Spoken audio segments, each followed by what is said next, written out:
أعوذ بالله من الشيطان الرجيم. بسم الله الرحمن الرحيم. ألف لام ميم.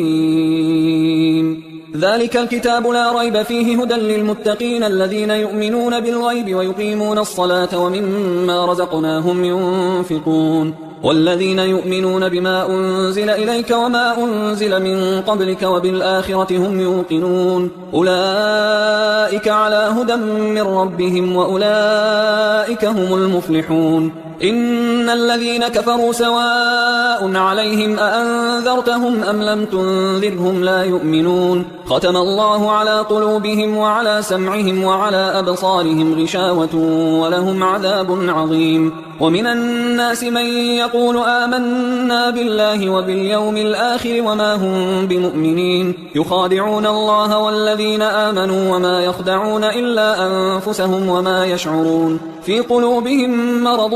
فزادهم الله مرضا ولهم عذاب أليم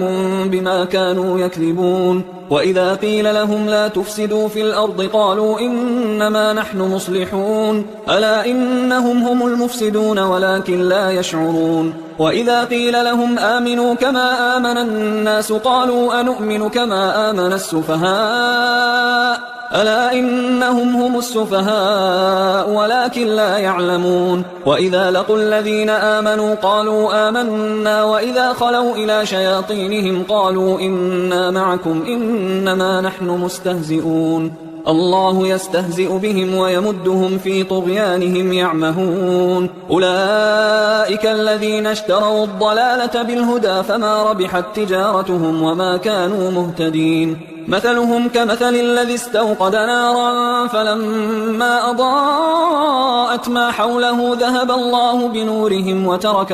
وتركهم في ظلمات لا يبصرون صم بكم عمي فهم لا يرجعون. أو كصيب من السماء فيه ظلمات ورعد وبرق يجعلون أصابعهم في آذانهم من الصواعق حذر الموت والله محيط بالكافرين. يكاد البرق يخطف أبصارهم كلما أضاء لهم مشوا فيه وإذا أظلم عليهم قاموا ولو شاء الله لذهب بسمعهم وأبصارهم إن الله على كل شيء قدير. يا أيها الناس اعبدوا ربكم الذي خلقكم والذين من قبلكم لعلكم تتقون الذي جعل لكم الأرض فراشا والسماء بناء وأنزل من السماء ماء فأخرج به من الثمرات رزقا لكم فلا تجعلوا لله أندادا وأنتم تعلمون. وإن كنتم في ريب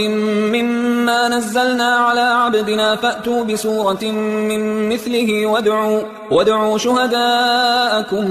من دون الله إن كنتم صادقين فإن لم تفعلوا ولن تفعلوا فاتقوا النار التي وقودها الناس والحجارة أعدت للكافرين. وبشر الذين آمنوا وعملوا الصالحات أن لهم جنات تجري من تحتها الأنهار كلما رزقوا منها من ثمرة رزقا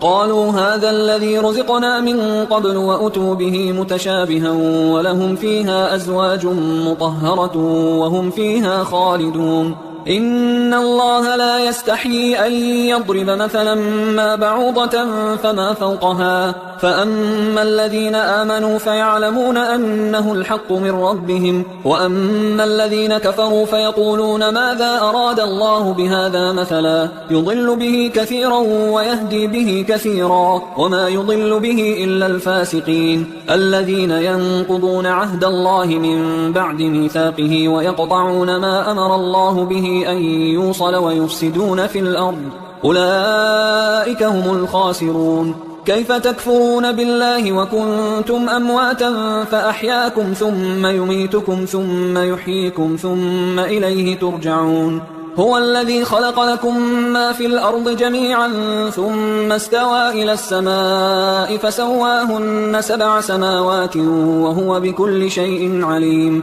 وإذ قال ربك للملائكة إني جاعل في الأرض خليفة قالوا أتجعل فيها من يفسد فيها ويسفك الدماء ونحن نسبح بحمدك ونقدس لك قال إني أعلم ما لا تعلمون. وعلم آدم الأسماء كلها ثم عرضهم على الملائكة فقال أنبئوني بأسماء هؤلاء إن كنتم صادقين. قالوا سبحانك لا علم لنا إلا ما علمتنا إنك أنت العليم الحكيم. قال يا آدم أنبئهم بأسمائهم فلما أنبأهم بأسمائهم قال ألم أقل لكم إني أعلم غيب السماوات والأرض وأعلم ما تبدون وما كنتم تكتمون. وإذ قلنا للملائكة اسجدوا لآدم فسجدوا إلا إبليس أبى واستكبر وكان من الكافرين. وقلنا يا آدم اسكن أنت وزوجك الجنة وكلا منها رغدا حيث شئتما ولا تقربا هذه الشجرة فتكونا من الظالمين. فأزلهما الشيطان عنها فأخرجهما مما كانا فيه وقلنا اهبطوا بعضكم لبعض عدو ولكم في الأرض مستقر ومتاع إلى حين. فتلقى آدم من ربه كلمات فتاب عليه إنه هو التواب الرحيم. قلنا اهبطوا منها جميعا فإما يأتينكم مني هدى فمن تبع هداي فلا خوف عليهم ولا هم يحزنون. والذين كفروا وكذبوا بآياتنا أولئك أصحاب النار هم فيها خالدون.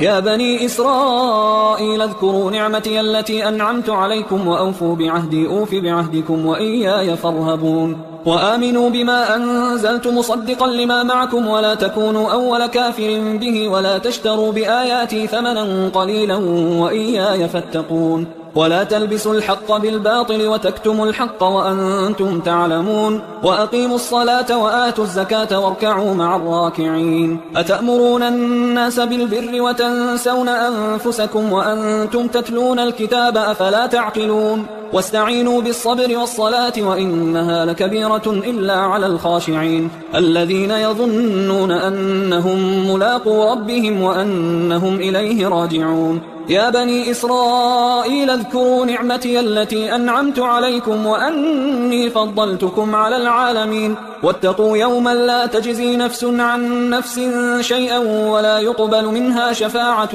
ولا يؤخذ منها عدل ولا هم ينصرون. وإذ نجيناكم من آل فرعون يسومونكم سوء العذاب يذبحون أبناءكم ويستحيون نساءكم وفي ذلكم بلاء من ربكم عظيم. وإذ فرقنا بكم البحر فأنجيناكم وأغرقنا آل فرعون وأنتم تنظرون. وإذ واعدنا موسى 40 ليلة ثم اتخذتم العجل من بعده وأنتم ظالمون ثم عفونا عنكم من بعد ذلك لعلكم تشكرون. وإذ آتينا موسى الكتاب والفرقان لعلكم تهتدون. وإذ قال موسى لقومه يا قوم إنكم ظلمتم أنفسكم باتخاذكم العجل فتوبوا إلى بارئكم فاقتلوا أنفسكم ذلكم خير لكم عند بارئكم فتاب عليكم إنه هو التواب الرحيم. وإذ قلتم يا موسى لن نؤمن لك حتى نرى الله جهرة فأخذتكم الصاعقة وأنتم تنظرون ثم بعثناكم من بعد موتكم لعلكم تشكرون. وظللنا عليكم الغمام وأنزلنا عليكم المن والسلوى كلوا من طيبات ما رزقناكم وما ظلمونا ولكن كانوا أنفسهم يظلمون. وإذ قلنا ادخلوا هذه القرية فكلوا منها حيث شئتم رغدا وادخلوا الباب سجدا وقولوا حطة نغفر لكم خطاياكم وسنزيد المحسنين. فبدل الذين ظلموا قولا غير الذي قيل لهم فأنزلنا على الذين ظلموا رجزا من السماء بما كانوا يفسقون. وإذ استسقى موسى لقومه فقلنا اضرب بعصاك الحجر فانفجرت منه 12 عينا قد علم كل أناس مشربهم كلوا واشربوا من رزق الله ولا تعثوا في الأرض مفسدين وإذ قلتم يا موسى لن نصبر على طعام واحد فادع لنا ربك يخرج لنا مما تنبت الأرض من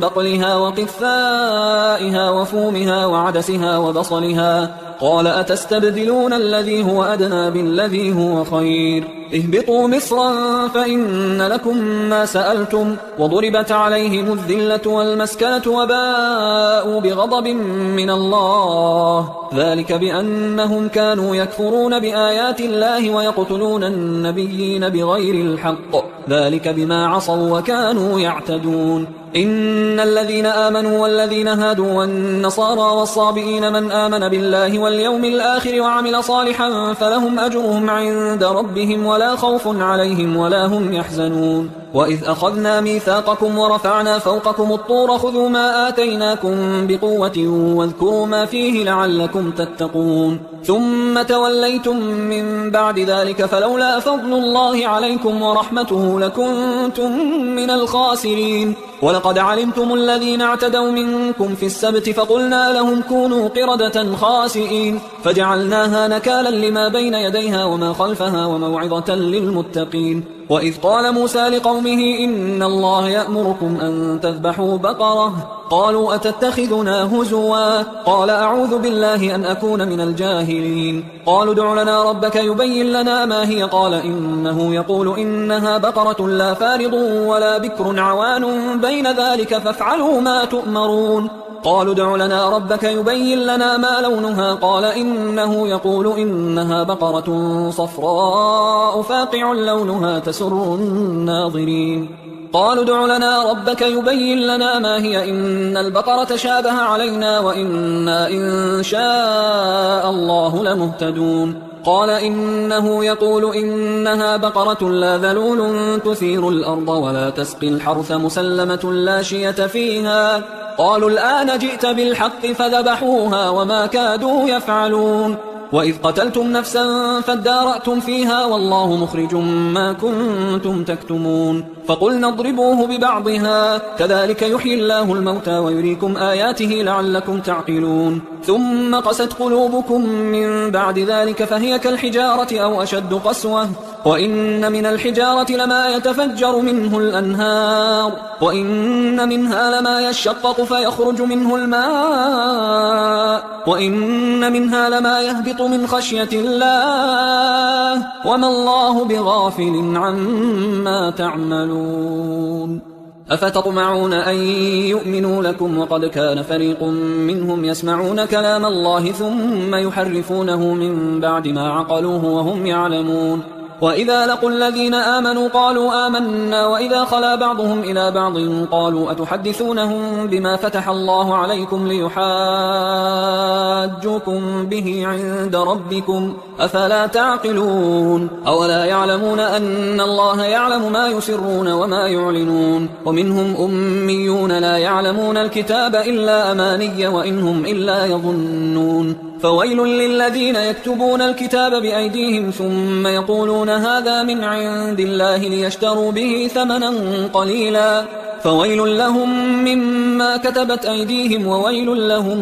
مما يكسبون وقالوا لن تمسنا النار إلا أياما معدودة قل أتخذتم عند الله عهدا فلن يخلف الله عهده أم تقولون على الله ما لا تعلمون بلى من كسب سيئة وأحاطت به خطيئته فأولئك أصحاب النار هم فيها خالدون والذين آمنوا وعملوا الصالحات أولئك أصحاب الجنة هم فيها خالدون وإذ أخذنا ميثاق بني إسرائيل لا تعبدون إلا الله وبالوالدين إحسانا وذي القربى واليتامى والمساكين وقولوا للناس حسنا وأقيموا الصلاة وآتوا الزكاة ثم توليتم إلا قليلا منكم وأنتم معرضون وإذ أخذنا ميثاقكم لا تسفكون دماءكم ولا تخرجون أنفسكم من دياركم ثم أقررتم وأنتم تشهدون ثم أنتم هؤلاء تقتلون أنفسكم وتخرجون فريقا منكم من ديارهم تظاهرون عليهم بالإثم والعدوان وإن يأتوكم أسارى تفادوهم وهو محرم عليكم إخراجهم أفتؤمنون ببعض الكتاب وتكفرون ببعض فما جزاء من يفعل ذلك منكم إلا خزي في الحياة الدنيا ويوم القيامة يردون إلى أشد العذاب وما الله بغافل عما تعملون أولئك الذين اشتروا الحياة الدنيا بالآخرة فلا يخفف عنهم العذاب ولا هم ينصرون ولقد آتينا موسى الكتاب وقفينا من بعده بالرسل وآتينا عيسى بن مريم البينات وأيدناه بروح القدس أفكلما جاءكم رسول بما لا تهوى أنفسكم استكبرتم ففريقا كذبتم وفريقا تقتلون وقالوا قلوبنا غلف بل لعنهم الله بكفرهم فقليلا ما يؤمنون ولما جاءهم كتاب من عند الله مصدق لما معهم وكانوا من قبل يستفتحون على الذين كفروا فلما جاءهم ما عرفوا كفروا به فلعنة الله على الكافرين بئس ما اشتروا به أنفسهم أن يكفروا بما أنزل الله بغيا أن ينزل الله من فضله على من يشاء من عباده فباءوا بغضب على غضب وللكافرين عذاب مهين وإذا قيل لهم آمنوا بما أنزل الله قالوا نؤمن بما أنزل علينا ويكفرون بما وراءه وهو الحق مصدقا لما معهم قل فلم تقتلون أنبياء الله من قبل إن كنتم مؤمنين ولقد جاءكم موسى بالبينات ثم اتخذتم العجل من بعده وأنتم ظالمون وإذ أخذنا ميثاقكم ورفعنا فوقكم الطور خذوا ما آتيناكم بقوة واسمعوا قالوا سمعنا وعصينا وأشربوا في قلوبهم العجل بكفرهم قل بئس ما يأمركم به إيمانكم إن كنتم مؤمنين قل إن كانت لكم الدار الآخرة عند الله خالصة من دون الناس فتمنوا الموت إن كنتم صادقين ولن يتمنوه أبدا بما قدمت أيديهم والله عليم بالظالمين ولتجدنهم أحرص الناس على حياة ومن الذين أشركوا يود أحدهم لو يعمر 1000 سنة وما هو بمزحزحه من العذاب أن يعمر والله بصير بما يعملون قل من كان عدوا لجبريل فإنه نزله على قلبك بإذن الله مصدقا لما بين يديه وهدى وبشرى للمؤمنين من كان عدوا لله وملائكته ورسله وجبريل وميكال فإن الله عدو للكافرين ولقد أنزلنا إليك آيات بينات وما يكفر بها إلا الفاسقون أو كلما عاهدوا عهدا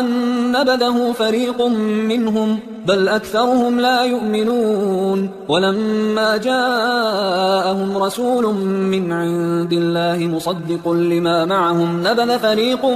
من الذين أوتوا الكتاب كتاب الله وراء ظهورهم كأنهم لا يعلمون واتبعوا ما تتلو الشياطين على ملك سليمان وما كفر سليمان ولكن الشياطين كفروا يعلمون الناس السحر وما أنزل على الملكين ببابل هاروت وماروت وما يعلمان من أحد حتى يقولا إنما نحن فتنة فلا تكفر فيتعلمون منهما ما يفرقون به بين المرء وزوجه وما هم بضارين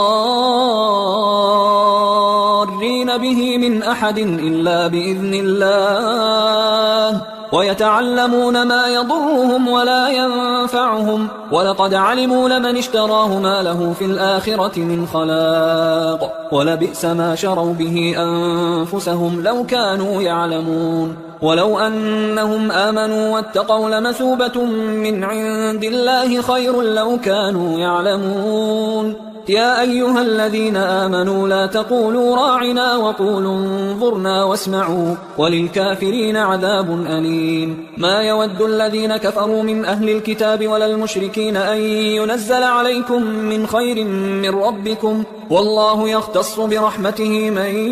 يشاء والله ذو الفضل العظيم ما ننسخ من آية أو ننسها نأت بخير منها أو مثلها ألم تعلم أن الله على كل شيء قدير ألم تعلم أن الله له ملك السماوات والأرض وما لكم من دون الله من ولي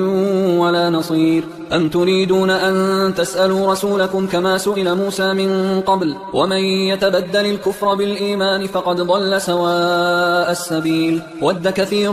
من أهل الكتاب لو يردونكم من بعد إيمانكم كفارا حسدا من عند أنفسهم من بعد ما تبين لهم الحق فاعفوا واصفحوا حتى يأتي الله بأمره إن الله على كل شيء قدير وأقيموا الصلاة وآتوا الزكاة وما تقدموا لأنفسكم من خير تجدوه عند الله إن الله بما تعملون بصير وقالوا لن يدخل الجنة إلا من كان هودا أو نصارى تلك أمانيهم قل هاتوا برهانكم إن كنتم صادقين بلى من أسلم وجهه لله وهو محسن فله أجره عند ربه ولا خوف عليهم ولا هم يحزنون وقالت اليهود ليست النصارى على شيء وقالت النصارى ليست اليهود على شيء وهم يتلون الكتاب كذلك قال الذين لا يعلمون مثل قولهم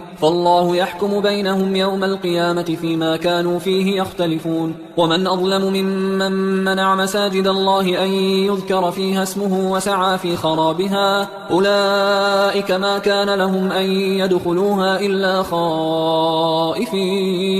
لهم في الدنيا خزي ولهم في الآخرة عذاب عظيم ولله المشرق والمغرب فأينما تولوا فثم وجه الله إن الله واسع عليم وقالوا اتخذ الله ولدا سبحانه بل له ما في السماوات والأرض كل له قانتون بديع السماوات والأرض وإذا قضى أمرا فإنما يقول له كن فيكون وقال الذين لا يعلمون لولا يكلمنا الله أو تأتينا آية كذلك قال الذين من قبلهم مثل قولهم تشابهت قلوبهم قد بينا الآيات لقوم يوقنون إنا أرسلناك بالحق بشيرا ونذيرا ولا تسأل عن أصحاب الجحيم ولن ترضى عنك اليهود ولا النصارى حتى تتبع ملتهم قل إن هدى الله هو الهدى ولئن اتبعت أهواءهم بعد الذي جاءك من العلم ما لك من الله من ولي ولا نصير الذين آتيناهم الكتاب يتلونه حق تلاوته أولئك يؤمنون به ومن يكفر به فأولئك هم الخاسرون يا بني إسرائيل اذكروا نعمتي التي أنعمت عليكم وأني فضلتكم على العالمين واتقوا يوما لا تجزي نفس عن نفس شيئا ولا يقبل منها عدل ولا تنفعها شفاعة ولا هم ينصرون وإذ ابتلى إبراهيم ربه بكلمات فأتمهن قال إني جاعلك للناس إماما قال ومن ذريتي قال لا ينال عهد الظالمين وإذ جعلنا البيت مثابة للناس وأمنا واتخذوا من مقام إبراهيم مصلى وعهدنا إلى إبراهيم وإسماعيل أن طهرا بيتي للطائفين والعاكفين والركع السجود وإذ قال إبراهيم رب اجعل هذا بلدا آمنا وارزق أهله من الثمرات من آمن منهم بالله واليوم الآخر قال ومن كفر فأمتعه قليلا ثم أضطره إلى عذاب النار وبئس المصير وإذ يرفع إبراهيم القواعد من البيت وإسماعيل ربنا تقبل منا إنك أنت السميع العليم ربنا وجعلنا مسلمين لك ومن ذريتنا أمة مسلمة لك وأرنا مناسكنا وتب علينا إنك أنت التواب الرحيم ربنا وبعث فيهم رسولا منهم يتلو عليهم آياتك ويعلمهم الكتاب والحكمة ويزكيهم إنك أنت العزيز الحكيم ومن يرغب عن ملة إبراهيم إلا من سفه نفسه ولقد اصطفيناه في الدنيا وإنه في الآخرة لمن الصالحين إذ قال له ربه أسلم قال أسلمت لرب العالمين ووصى بها إبراهيم بنيه ويعقوب يا بني إن الله اصطفى لكم الدين فلا تموتن إلا وأنتم مسلمون أم كنتم شهداء إذ حضر يعقوب الموت إذ قال لبنيه ما تعبدون من بعدي قالوا نعبد إلهك وإله آبائك إبراهيم وإسماعيل وإسحاق إلها واحدا ونحن له مسلمون تلك أمة قد خلت لها ما كسبت ولكم ما كسبتم ولا تسألون عما كانوا يعملون وقالوا كونوا هودا أو نصارى تهتدوا قل بل ملة إبراهيم حنيفا وما كان من المشركين قولوا آمنا بالله وما أنزل إلينا وما أنزل إلى إبراهيم وإسماعيل وإسحاق ويعقوب والأسباط وما أوتي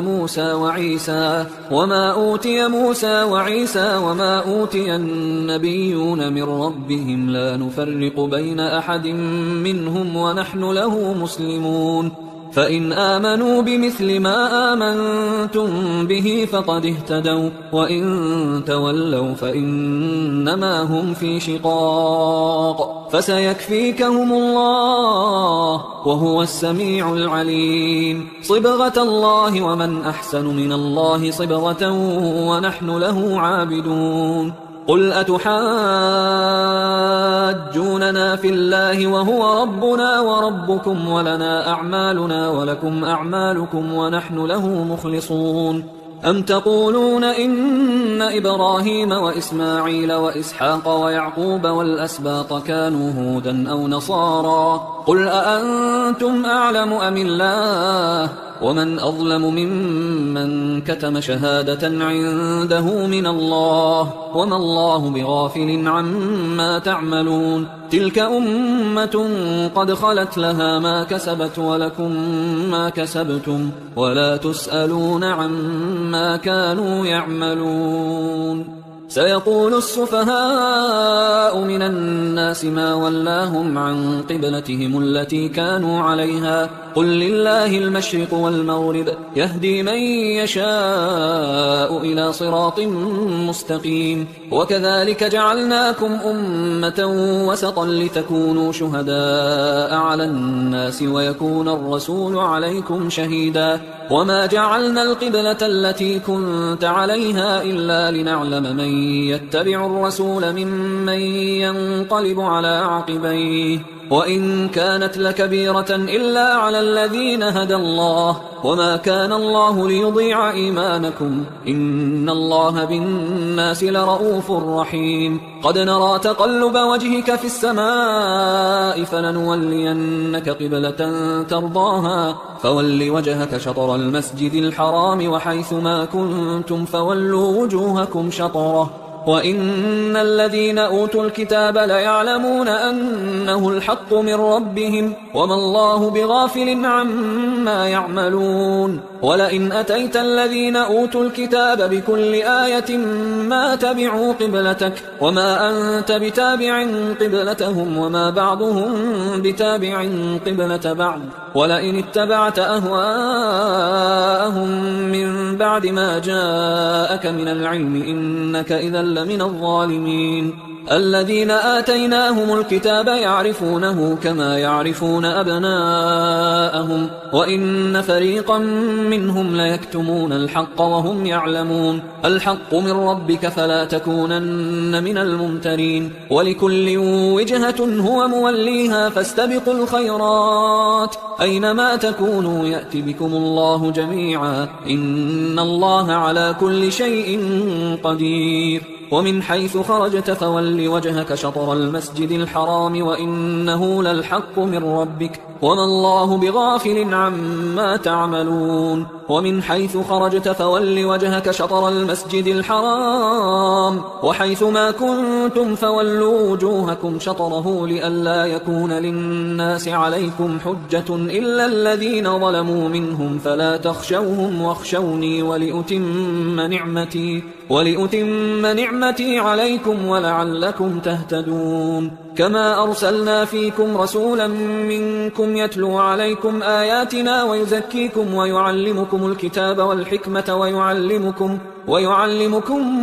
ما لم تكونوا تعلمون فاذكروني أذكركم واشكروا لي ولا تكفرون يا أيها الذين آمنوا استعينوا بالصبر والصلاة إن الله مع الصابرين ولا تقولوا لمن يقتل في سبيل الله أموات بل أحياء ولكن لا تشعرون ولنبلونكم بشيء من الخوف والجوع ونقص من الأموال والأنفس والثمرات وبشر الصابرين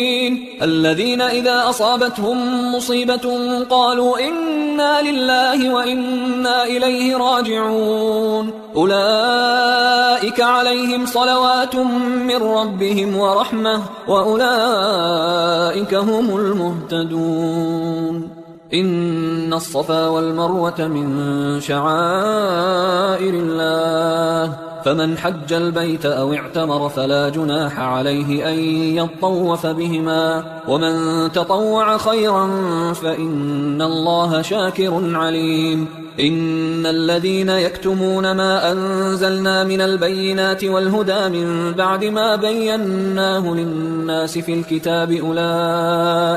أولئك يلعنهم الله ويلعنهم اللاعنون إلا الذين تابوا وأصلحوا وبينوا فأولئك أتوب عليهم وأنا التواب الرحيم إن الذين كفروا وماتوا وهم كفار أولئك عليهم لعنة الله والملائكة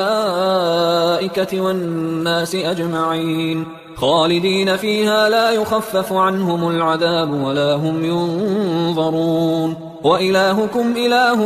واحد لا إله إلا هو الرحمن الرحيم إن في خلق السماوات والأرض واختلاف الليل والنهار والفلك التي تجري في البحر بما ينفع الناس وما أنزل الله من السماء من ماء فأحيا به الأرض بعد موتها وبث فيها من كل دابة وتصريف الرياح والسحاب المسخر بين السماء والأرض لآيات لقوم يعقلون ومن الناس من يتخذ من دون الله أندادا يحبونهم كحب الله والذين آمنوا أشد حبا لله ولو يرى الذين ظلموا إذ يرون العذاب أن القوة لله جميعا وأن الله شديد العذاب إذ تبرأ الذين اتبعوا من الذين اتبعوا ورأوا العذاب وتقطعت بهم الأسباب وقال الذين اتبعوا لو أن لنا كرة فنتبرأ منهم كما تبرأوا منا كذلك يريهم الله أعمالهم حسرات عليهم وما هم بخارجين من النار يا أيها الناس كلوا مما في الأرض حلالا طيبا ولا تتبعوا خطوات الشيطان إنه لكم عدو مبين إنما يأمركم بالسوء والفحشاء وأن تقولوا على الله ما لا تعلمون وإذا قيل لهم اتبعوا ما أنزل الله قالوا بل نتبع ما ألفينا عليه آباءنا أولو كان آباؤهم لا يعقلون شيئا ولا يهتدون ومثل الذين كفروا كمثل الذي ينعق بما لا يسمع إلا دعاء ونداء صم بكم عمي فهم لا يعقلون يا أيها الذين آمنوا كلوا من طيبات ما رزقناكم واشكروا لله إن كنتم إياه تعبدون إنما حرم عليكم الميتة والدم ولحم الخنزير وما أهل به لغير الله فمن اضطر غير باغ ولا عاد فلا إثم عليه إن الله غفور رحيم إن الذين يكتمون ما أنزل الله من الكتاب ويشترون به ثمنا قليلا أولئك ما يأكلون في بطونهم إلا النار ولا يكلمهم الله يوم القيامة ولا يزكيهم ولهم عذاب أليم أولئك الذين اشتروا الضلالة بالهدى والعذاب بالمغفرة فما أصبرهم على النار ذلك بأن الله نزل الكتاب بالحق وإن الذين اختلفوا في الكتاب لفي شقاق بعيد ليس البر أن تولوا وجوهكم قبل المشرق والمغرب ولكن البر من آمن بالله واليوم الآخر والملائكة والكتاب والنبيين وآتى المال على حبه ذوي القربى واليتامى والمساكين وابن السبيل والسائلين وفي الرقاب وأقام الصلاة وآتى الزكاة والموفون بعهدهم إذا عاهدوا والصابرين في البأساء والضراء وحين البأس أولئك الذين صدقوا وأولئك هم المتقون يا أيها الذين آمنوا كتب عليكم القصاص في القتلى الحر بالحر والعبد بالعبد والأنثى بالأنثى فمن عفي له من أخيه شيء فاتباع بالمعروف وأداء إليه بإحسان ذلك تخفيف من ربكم ورحمة فمن اعتدى بعد ذلك فله عذاب أليم ولكم في القصاص حياة يا أولي الألباب لعلكم تتقون كتب عليكم إذا حضر أحدكم الموت إن ترك خيرا الوصية للوالدين والأقربين بالمعروف حقا على المتقين فمن بدله بعدما سمعه فإنما إثمه على الذين يبدلونه إن الله سميع عليم فمن خاف من موص جنفا أو إثما فأصلح بينهم فلا إثم عليه إن الله غفور رحيم يا أيها الذين آمنوا كتب عليكم الصيام كما كتب على الذين من قبلكم لعلكم تتقون أياما معدودات فمن كان منكم مريضا أو على سفر فعدة من أيام أخر وعلى الذين يطيقونه فدية طعام مسكين فمن تطوع خيرا فهو خير له وأن تصوموا خير لكم إن كنتم تعلمون شهر رمضان الذي أنزل فيه القرآن هدى للناس وبينات من الهدى والفرقان فمن شهد منكم الشهر فليصم ومن كان مريضا أو على سفر فعدة من أيام أخر يريد الله بكم اليسر ولا يريد بكم العسر ولتكملوا العدة ولتكبروا الله على ما هداكم ولعلكم تشكرون وإذا سألك عبادي عني فإني قريب أجيب دعوة الداعي إذا دعان فليستجيبوا لي وليؤمنوا بي لعلهم يرشدون أحل لكم ليلة الصيام الرفث إلى نسائكم هن لباس لكم وأنتم لباس لهن علم الله أنكم كنتم تختانون أنفسكم فتاب عليكم وعفى عنكم فالآن باشروهن وابتغوا ما كتب الله لكم وكلوا واشربوا حتى يتبين لكم الخيط الأبيض من الخيط الأسود من الفجر ثم أتموا الصيام إلى الليل ولا تباشروهن وأنتم عاكفون في المساجد تلك حدود الله فلا تقربوها كذلك يبين الله آياته للناس لعلهم يتقون ولا تأكلوا أموالكم بينكم بالباطل وتدلوا بها إلى الحكام لتأكلوا فريقا من أموال الناس بالإثم وأنتم تعلمون يسألونك عن الأهلة قل هي مواقيت للناس والحج وليس البر بأن تأتوا البيوت من ظهورها ولكن البر من اتقى وأتوا البيوت من أبوابها واتقوا الله لعلكم تفلحون وقاتلوا في سبيل الله الذين يقاتلونكم ولا تعتدوا إن الله لا يحب المعتدين وقتلوهم حيث ثقفتموهم وأخرجوهم من حيث أخرجوكم والفتنة أشد من القتل ولا تقاتلوهم عند المسجد الحرام حتى يقاتلوكم فيه فإن قاتلوكم فاقتلوهم كذلك جزاء الكافرين فإن انتهوا فإن الله غفور رحيم وقاتلوهم حتى لا تكون فتنة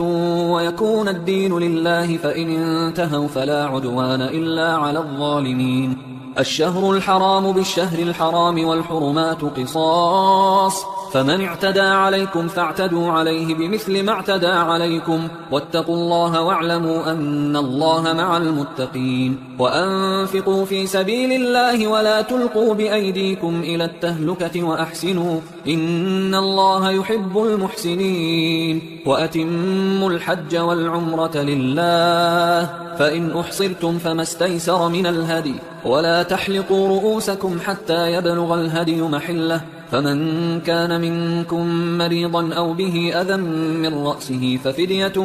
من صيام أو صدقة أو نسك فإذا أمنتم فمن تمتع بالعمرة إلى الحج فما استيسر من الهدي فمن لم يجد فصيام 3 أيام في الحج و7 إذا رجعتم تلك 10 كاملة ذلك لمن لم يكن أهله حاضر المسجد الحرام واتقوا الله واعلموا أن الله شديد العقاب الحج أشهر معلومات فمن فرض فيهن الحج فلا رفث ولا فسوق ولا جدال في الحج وما تفعلوا من خير يعلمه الله وتزودوا فإن خير الزاد التقوى واتقون يا أولي الألباب ليس عليكم جناح أن تبتغوا فضلا من ربكم فإذا أفضتم من عرفات فاذكروا الله عند المشعر الحرام واذكروه كما هداكم وإن كنتم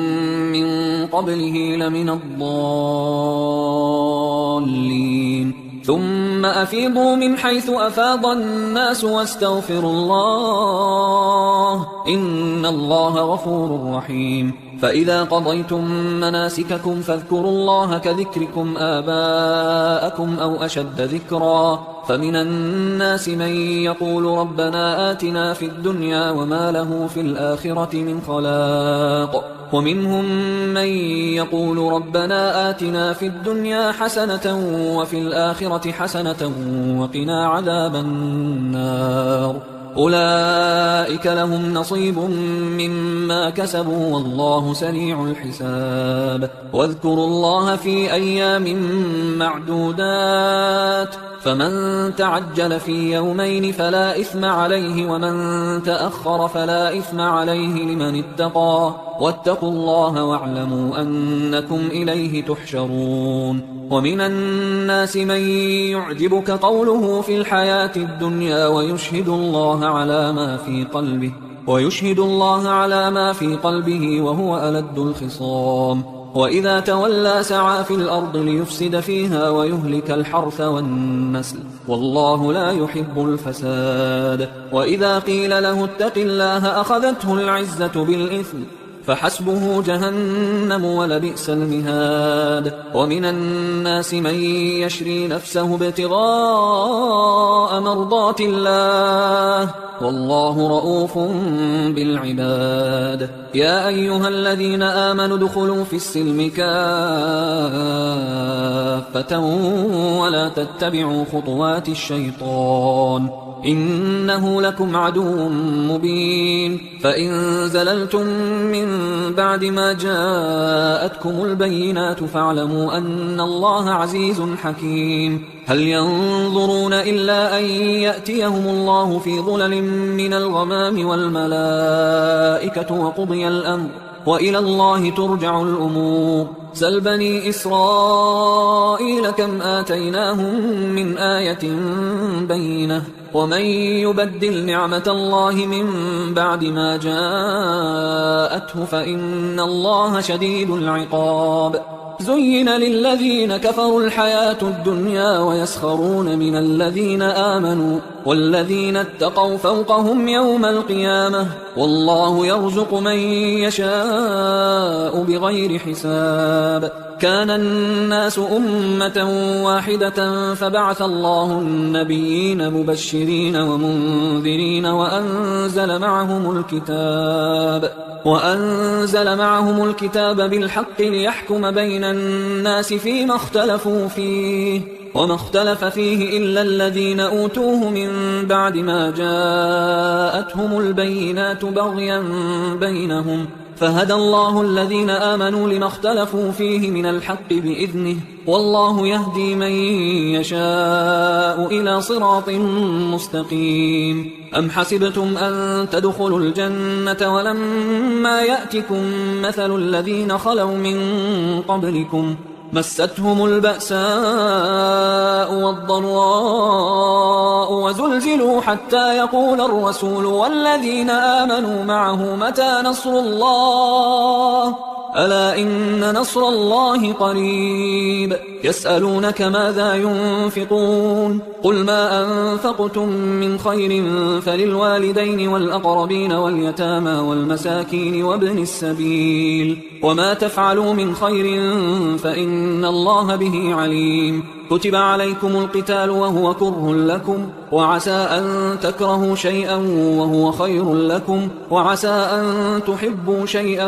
وهو شر لكم والله يعلم وأنتم لا تعلمون. يسألونك عن الشهر الحرام قتال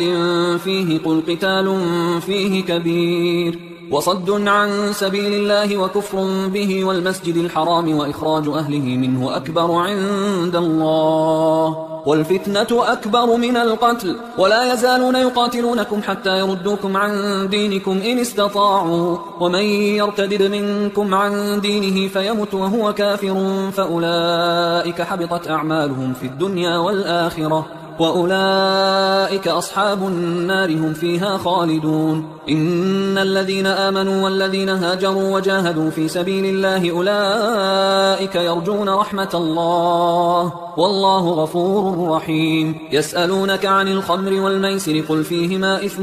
كبير ومنافع للناس وإثمهما أكبر من نفعهما ويسألونك ماذا ينفقون قل العفو كذلك يبين الله لكم الآيات لعلكم تتفكرون في الدنيا والآخرة. ويسألونك عن اليتامى قل إصلاح لهم خير وإن تخالطوهم فإخوانكم والله يعلم المفسد من المصلح ولو شاء الله لأعنتكم إن الله عزيز حكيم. ولا تنكحوا المشركات حتى يؤمن ولأمة مؤمنة خير من مشركة ولو أعجبتكم ولا تنكحوا المشركين حتى يؤمنوا ولعبد مؤمن خير من مشرك ولو أعجبكم أولئك يدعون إلى النار والله يدعو إلى الجنة والمغفرة بإذنه ويبين آياته للناس لعلهم يتذكرون. ويسألونك عن المحيض قل هو أذى فاعتزلوا النساء في المحيض ولا تقربوهن حتى يطهرن فإذا تطهرن فأتوهن من حيث أمركم الله إن الله يحب التوابين ويحب المتطهرين نساؤكم حرث لكم فأتوا حرثكم أنى شئتم وقدموا لأنفسكم واتقوا الله واعلموا أنكم ملاقوه وبشر المؤمنين ولا تجعلوا الله عرضة لأيمانكم أن تبروا وتتقوا وتصلحوا بين الناس والله سميع عليم لا يؤاخذكم الله باللغو في أيمانكم ولكن يؤاخذكم بما كسبت قلوبكم والله غفور حليم للذين يؤلون من نسائهم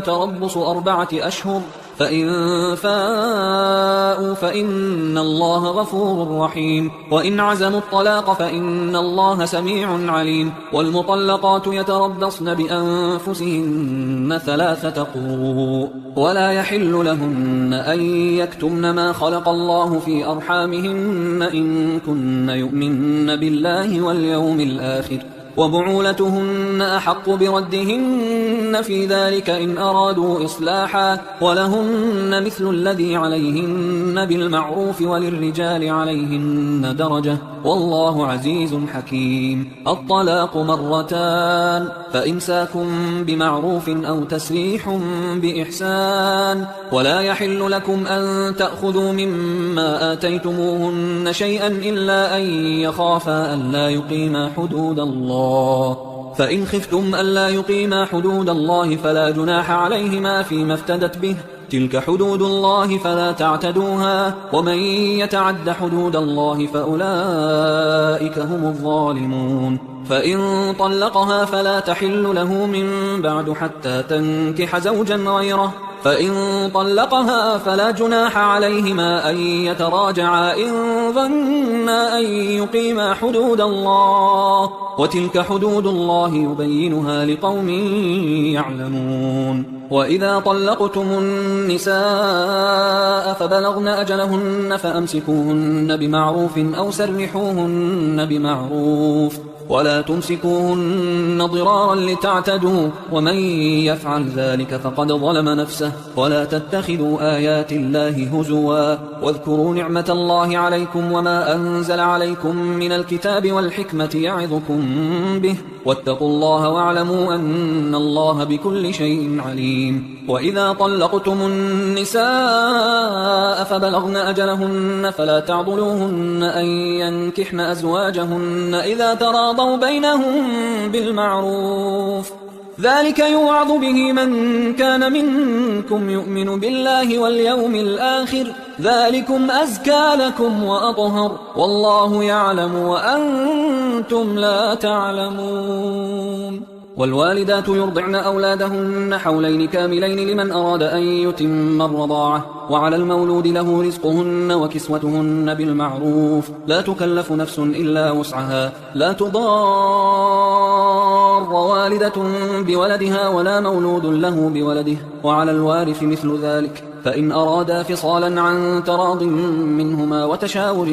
فلا جناح عليهما وإن أردتم أن تسترضعوا أولادكم فلا جناح عليكم إذا سلمتم ما آتيتم بالمعروف واتقوا الله واعلموا أن الله بما تعملون بصير والذين يتوفون منكم ويذرون أزواجا يتربصن بأنفسهن 4 أشهر و10 فإذا بلغن أجلهن فلا جناح عليكم فيما فعلن في أنفسهن بالمعروف والله بما تعملون خبير ولا جناح عليكم فيما عرضتم به من خطبة النساء أو أكننتم في أنفسكم علم الله أنكم ستذكرونهن ولكن لا تواعدوهن سرا إلا أن تقولوا قولا معروفا ولا تعزموا عقدة النكاح حتى يبلغ الكتاب أجله واعلموا أن الله يعلم ما في أنفسكم فاحذروه واعلموا أن الله غفور حليم لا جناح عليكم إن طلقتم النساء ما لم تمسوهن أو تفرضوا لهن فريضة ومتعوهن على الموسع قدره وعلى المقتر قدره متاعا بالمعروف حقا على المحسنين وإن طلقتموهن من قبل أن تمسوهن وقد فرضتم لهن فريضة فنصف ما فرضتم إلا أن يعفون أو يعفو الذي بيده عقدة النكاح وأن تعفوا أقرب للتقوى ولا تنسوا الفضل بينكم إن الله بما تعملون بصير حافظوا على الصلوات والصلاة الوسطى وقوموا لله قانتين فإن خفتم فرجالا أو ركبانا فإذا أمنتم فاذكروا الله كما علمكم ما لم تكونوا تعلمون والذين يتوفون منكم ويذرون أزواجا وصية لأزواجهم متاعا إلى الحول غير إخراج فإن خرجن فلا جناح عليكم فيما فعلن في أنفسهن من معروف والله عزيز حكيم وللمطلقات متاع بالمعروف حقا على المتقين كذلك يبين الله لكم آياته لعلكم تعقلون ألم تر إلى الذين خرجوا من ديارهم وهم ألوف حذر الموت فقال لهم الله موتوا ثم أحياهم إن الله لذو فضل على الناس ولكن أكثر الناس لا يشكرون وقاتلوا في سبيل الله واعلموا أن الله سميع عليم من ذا الذي يقرض الله قرضا حسنا فيضاعفه له أضعافا كثيرة والله يقبض ويبسط وإليه ترجعون ألم تر إلى الملأ من بني إسرائيل من بعد موسى إذ قالوا لنبي له مبعث لنا ملكا نقاتل في سبيل الله قال هل عسيتم إن كتب عليكم القتال ألا تقاتلوا قالوا وما لنا ألا نقاتل في سبيل الله وقد أخرجنا من ديارنا وأبنائنا فلما كتب عليهم القتال تولوا إلا قليلا منهم والله عليم بالظالمين وقال لهم نبيهم إن الله قد بعث لكم طالوت ملكا قالوا أنى يكون له الملك علينا ونحن أحق بالملك منه ولم يؤت سعة من المال قال إن الله اصطفاه عليكم وزاده بسطة في العلم والجسم والله يؤتي ملكه من يشاء والله واسع عليم وقال لهم نبيهم إن آية ملكه أن يأتيكم التابوت فيه سكينة من ربكم وبقية مما ترك آل موسى وآل هارون تحمله الملائكة إن في ذلك لآية لكم إن كنتم مؤمنين فلما فصل طالوت بالجنود قال إن الله مبتليكم بنهر فمن شرب منه فليس مني ومن لم يطعمه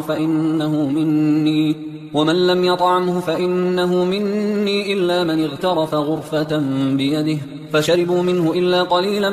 منهم فلما جاوزه هو والذين آمنوا معه قالوا لا طاقة لنا اليوم بجالوت وجنوده قال الذين يظنون أنهم ملاقوا الله كم من فئة قليلة غلبت فئة كثيرة بإذن الله والله مع الصابرين ولما برزوا لجالوت وجنوده قالوا ربنا أفرغ علينا صبرا وثبت أقدامنا وانصرنا على القوم الكافرين فهزموهم بإذن الله وقتل داود جالوت وآتاه الله الملك والحكمة وعلمه مما يشاء ولولا دفع الله الناس بعضهم ببعض لفسدت الأرض ولكن الله ذو فضل على العالمين تلك آيات الله نتلوها عليك بالحق وإنك لمن المرسلين تلك الرسل فضلنا بعضهم على بعض منهم من كلم الله ورفع بعضهم درجات وآتينا عيسى ابن مريم البينات وأيدناه بروح القدس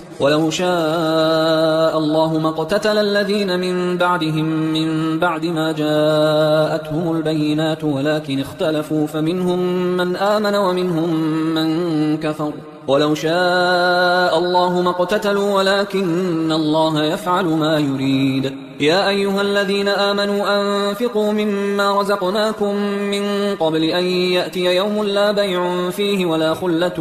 ولا شفاعة والكافرون هم الظالمون الله لا إله إلا هو الحي القيوم لا تأخذه سنة ولا نوم له ما في السماوات وما في الأرض من ذا الذي يشفع عنده إلا بإذنه يعلم ما بين أيديهم وما خلفهم ولا يحيطون بشيء من علمه إلا بما شاء وسع كرسيه السماوات والأرض ولا يؤوده حفظهما وهو العلي العظيم لا إكراه في الدين قد تبين الرشد من الغي فمن يكفر بالطاغوت ويؤمن بالله فقد استمسك بالعروة الوثقى لا انفصام لها، والله سميع عليم. الله ولي الذين آمنوا يخرجهم من الظلمات إلى النور، والذين كفروا أولياؤهم الطاغوت يخرجونهم من النور إلى الظلمات، أولئك أصحاب النار هم فيها خالدون. ألم تر إلى الذي حاج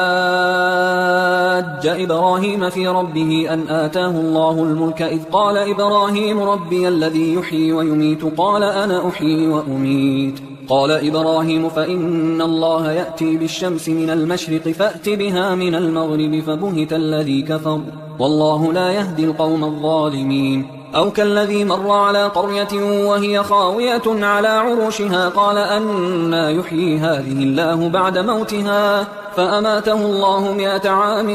ثم بعثه قال كم لبثت؟ قال لبثت يوما أو بعض يوم. قال بل لبثت 100 عام فانظر إلى طعامك وشرابك لم يتسنه وانظر إلى حمارك ولنجعلك آية للناس وانظر إلى العظام كيف ننشزها ثم نكسوها لحما فلما تبين له قال أعلم أن الله على كل شيء قدير. وإذ قال إبراهيم رب أرني كيف تحيي الموتى قال أولم تؤمن قال بلى ولكن ليطمئن قلبي قال فخذ 4 من الطير فصرهن إليك ثم اجعل على كل جبل منهن جزءا ثم ادعهن يأتينك سعيا واعلم أن الله عزيز حكيم. مثل الذين ينفقون أموالهم في سبيل الله كمثل حبة أنبتت 7 سنابل في كل سنبلة 100 حبة والله يضاعف لمن يشاء والله واسع عليم. الذين ينفقون أموالهم في سبيل الله ثم لا يتبعون ما أنفقوا منا ولا أذى لهم أجرهم عند ربهم ولا خوف عليهم ولا هم يحزنون. قول معروف ومغفرة خير من صدقة يتبعها أذى والله غني حليم. يا أيها الذين آمنوا لا تبطلوا صدقاتكم بالمن والأذى كالذي ينفق ماله رئاء الناس ولا يؤمن بالله واليوم الآخر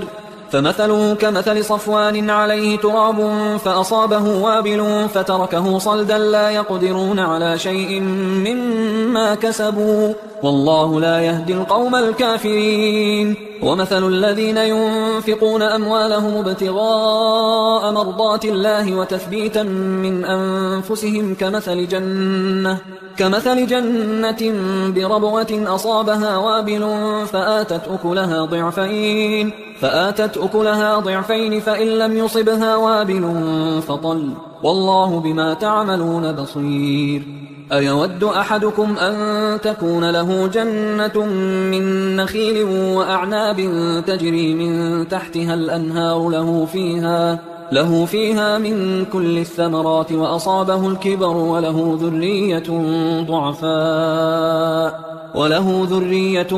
ضعفاء فأصابها إعصار فيه نار فاحترقت كذلك يبين الله لكم الآيات لعلكم تتفكرون. يا أيها الذين آمنوا أنفقوا من طيبات ما كسبتم ومما أخرجنا لكم من الأرض ولا تيمموا الخبيث منه تنفقون ولستم بآخذيه إلا أن تغمضوا فيه واعلموا أن الله غني حميد. الشيطان يعدكم الفقر ويأمركم بالفحشاء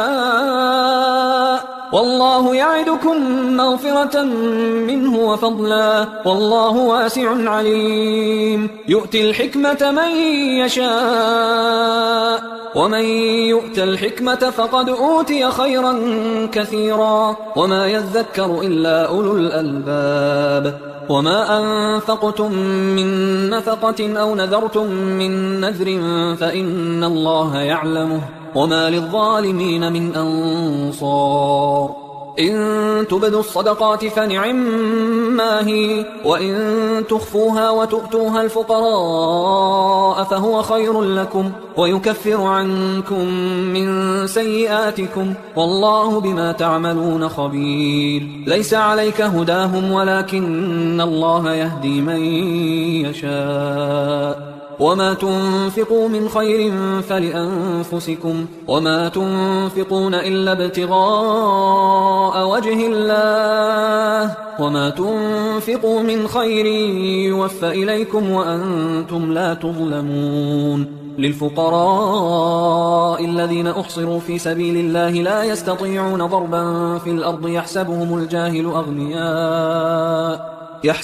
الجاهل أغنياء من التعفف تعرفهم بسيماهم لا يسألون الناس إلحافا وما تنفقوا من خير فإن الله به عليم. الذين ينفقون أموالهم بالليل والنهار سرا وعلانية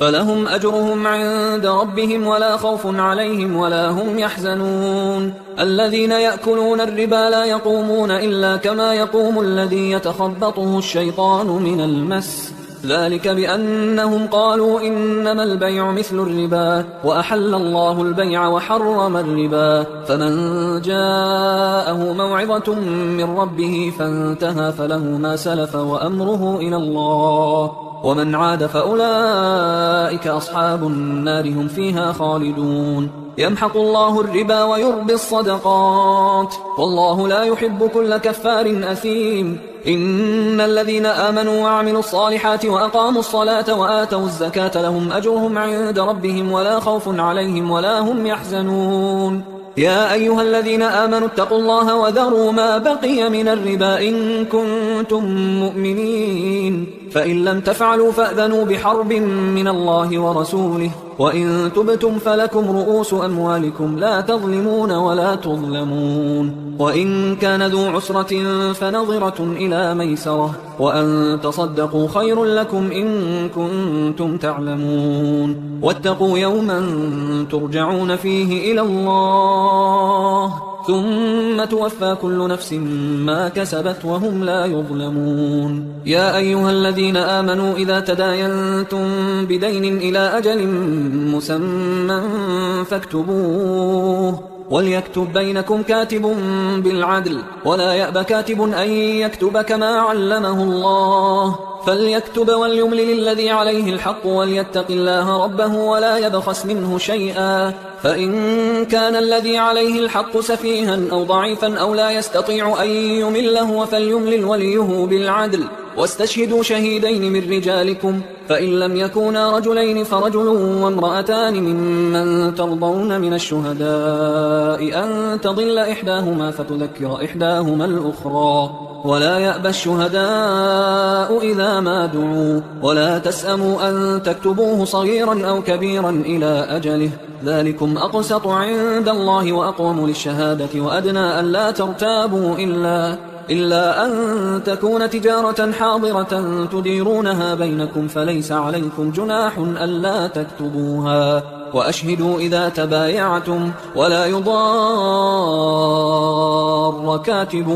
ولا شهيد وإن تفعلوا فإنه فسوق بكم واتقوا الله ويعلمكم الله والله بكل شيء عليم. وإن كنتم على سفر ولم تجدوا كاتبا فرهان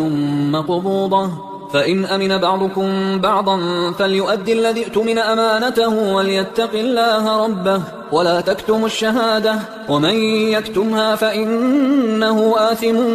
قلبه والله بما تعملون عليم. لله ما في السماوات وما في الأرض وإن تبدوا ما في أنفسكم أو تخفوه يحاسبكم به الله فيغفر لمن يشاء ويعذب من يشاء والله على كل شيء قدير. آمن الرسول بما أنزل إليه من ربه والمؤمنون كل آمن بالله وملائكته وكتبه ورسله لا نفرق بين أحد